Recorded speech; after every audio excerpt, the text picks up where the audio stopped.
बोलो गीता माता की जय। ओम श्री परमात्मने नमः। श्रीमद् भगवद गीता द्वितीय अध्याय 50वां श्लोक।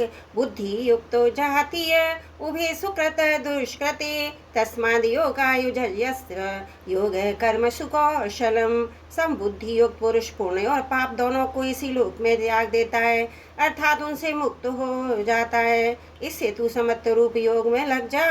ये समत्व रूप योग ही कर्मों में कुशलता है, अर्थात कर्म बंधन से छूटने का उपाय है। बुद्धि युक्तो जातीय उभे सुकृत दुष्कृते। समता युक्त मनुष्य जीवित अवस्था में पुण्य पाप का त्याग कर देता है, अर्थात उसको पुण्य पाप नहीं लगते, वह उनसे रहित हो जाता है। जैसे संसार में पुण्य पाप होते ही रहते हैं, पर सर्वव्यापी परमात्मा को वे पुण्य पाप नहीं लगते, ऐसे ही तो समता में निरंतर स्थित रहता है, उसको पुण्य पाप नहीं लगते। समता एक ऐसी विद्या है जिससे मनुष्य संसार में रहता हुआ ही संसार से सर्वदा निर्लिप्त रह सकता है।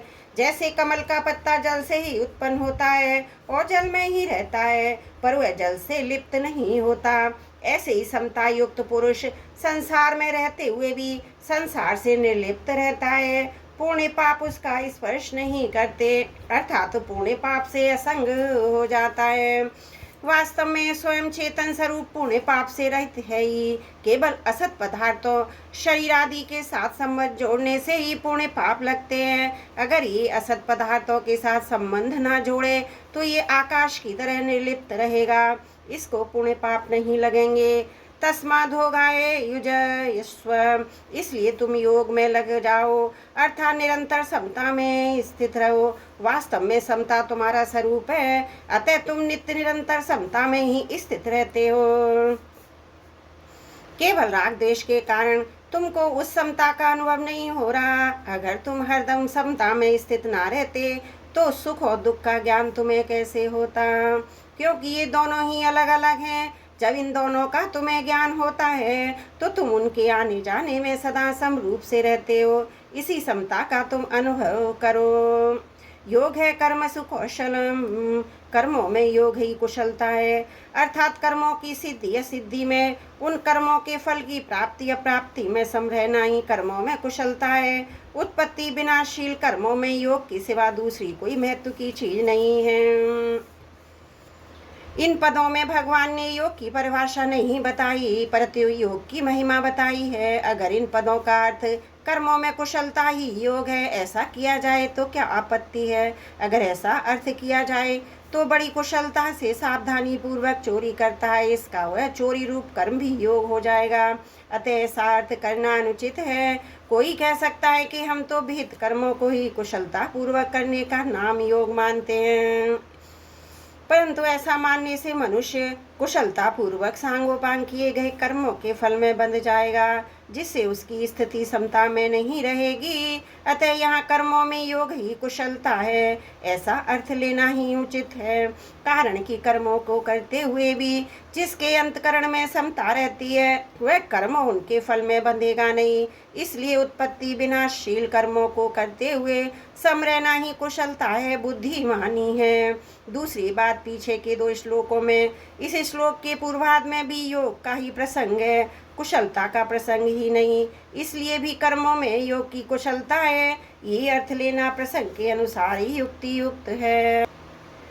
समत्वम योग उच्यते कहकर योग की परिभाषा भी बता चुके हैं, अतः इस प्रकरण में योग ही विधेय है, कर्मों में कुशलता विधेय नहीं। योग ही कर्मों में कुशलता है, अर्थात कर्मों का करते हुए हृदय में समता रहे, राग द्वेष न रहे, यही कर्मों में कुशलता है। इसलिए योग है कर्म सुकौशलम, यह योग की परिभाषा नहीं प्रत्युत योग की महिमा है। इसी श्लोक के पूर्वार्ध में भगवान ने कहा कि समता से युक्त मनुष्य पुण्य और पाप दोनों से रहित हो जाता है। अगर मनुष्य पुण्य और पाप दोनों से रहित हो जाए तो फिर कौन सा कर्म कुशलता से किया जाएगा। अतः पुण्य और पाप से रहित होने का अर्थ नहीं कि वह कोई भी क्रिया ही नहीं करता, क्योंकि कोई भी मनुष्य किसी भी अवस्था में क्षण मात्र में भी कर्म किए बिना नहीं रह सकता है। गीता के 3 अध्याय का 5वां श्लोक है। अतः यहाँ पुण्य और पाप दोनों से रहित होने का अर्थ है उनके फल से रहित मुक्त होना, आगे 91वें श्लोक में भी भगवान ने फलम त्वक्ता पदों से फल के त्याग की बात कही है। गीता में कुशल शब्द का प्रयोग वहाँ अकुशल कर्म के अंतर्गत सकाम भाव से किए जाने वाले शास्त्र निषिद्ध कर्म आए। कुशल कर्म के अंतर्गत निष्काम भाव से किए जाने वाले शास्त्र विहित कर्म आए। अकुशल और कुशल कर्मों का तो आदि अंत होता है, पर योग का आदि अंत नहीं होता। बांधने वाले राग द्वेष हैं, कुशल अकुशल कर्म नहीं। अतः राग पूर्वक किए गए कर्म कितने ही श्रेष्ठ क्यों न हो, वे बांधने वाले हैं ही नहीं। क्योंकि उन कर्मों में ब्रह्मलोक की प्राप्ति भी हो जाए तो भी वहां से लौटकर पीछे आना पड़ता है। इसलिए जो मनुष्य अकुशल कर्म का त्याग द्वेष पूर्वक नहीं करता, वह कुशल कर्म का आचरण राग पूर्वक नहीं करता, वही वास्तव में त्यागी, बुद्धिमान, संदेह रहित और अपने स्वरूप में स्थित है। योग है कर्म सुकौशलम पदों का अर्थ कर्मों में ही योग की कुशलता है, ऐसा ही मानना चाहिए। भगवान भी योग स्थित होकर कर्म करने की आज्ञा देते हैं। योगस्थ गुरु कर्माणि कि कर्मों का महत्व नहीं है, प्रत्युत योग का ही महत्व है। अतः कर्मों में योग ही कुशलता है। त्रुटियों के लिए क्षमा प्रार्थी हूँ। 50वां श्लोक समाप्त। वसुदेव सुतम देवम कंस चारुण मर्दनम देवकी परमानंदम कृष्णं वंदे जगद्गुरुम्।